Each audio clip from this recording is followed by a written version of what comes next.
తెలంగాణ రాష్ట్ర ముఖ్యమంత్రి రేవంత్ రెడ్డి గారు జూబ్లీహిల్స్ ఎన్నికల ప్రచారంలో పేద ప్రజలకు రేషన్ షాపులో ఇచ్చే బియ్యం రద్దు చేస్తానని ప్రకటనలు చేస్తూ ఉన్నాడు.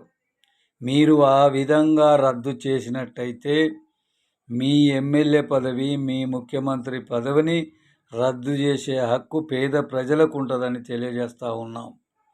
మీరు బహిరంగ సభలో చెప్పిన 6 గ్యారంటీలను 420 హామీలను అమలు చేయకుండా మరి ఈనాడు రేషన్ షాపులో ఇచ్చే బియ్యం మీ ఇంట్ల నుంచి నీ భూమిలో పండిన బియ్యం కావు.